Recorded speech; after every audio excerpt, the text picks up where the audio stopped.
La municipalité a validé un référendum avec un texte qui a été soumis et qui est validé justement par la municipalité.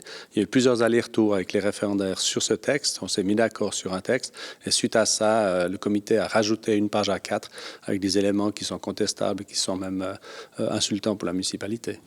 Alors ce document, je l'ai sous les yeux et quand je le lis, à la fin, sur la 4e page, je vois bien marqué « Ces arguments n'engagent que leurs auteurs ». C'est un des griefs que vous avez contre le comité référendaire.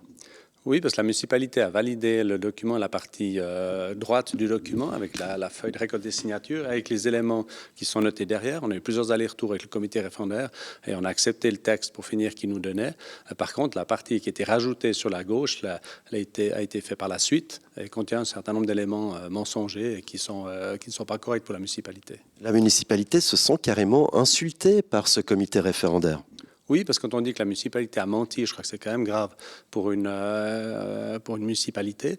Ces éléments-là, on parle du rapport d'Ecoscan avec les arbres. Et ce qu'il faut savoir, en étant vraiment très simple, c'est que le plan d'affectation de la Ciotat, il y a un plan, il y a un règlement et il y a un rapport 47 OAT avec une annexe qui est justement ce document Ecoscan.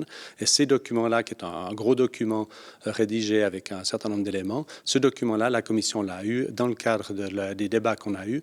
On n'a jamais discuté des arbres dans le cadre de la commission. Cet élément-là est venu après, dans les discussions du conseil communal. Mais si on avait discuté en commission, on aurait pu l'expliquer exactement le pourquoi de cette différence de nombre dans les arbres.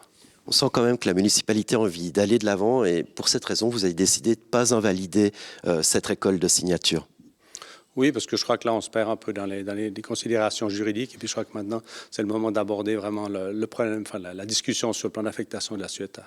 Maurice Gay, il y a tout de même un point.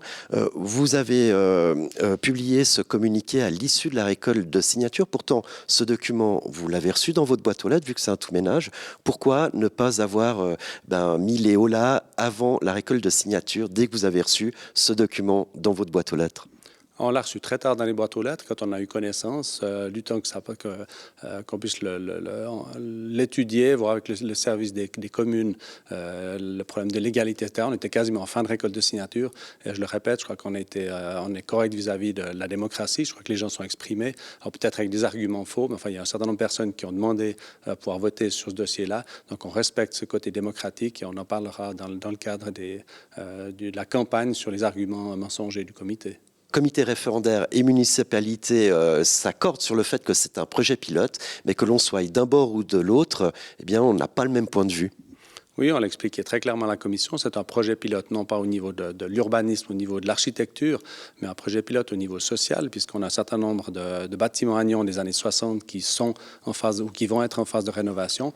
Et on a un problème à gérer. C'est comment est-ce qu'on rénove ces bâtiments et qu'est-ce qu'on fait avec les gens et les familles qui vivent dans ces logements pendant ce temps. Donc, pour nous, c'est ça le projet pilote. C'est ce côté social d'accompagnement en fait, des propriétaires par rapport à ces rénovations.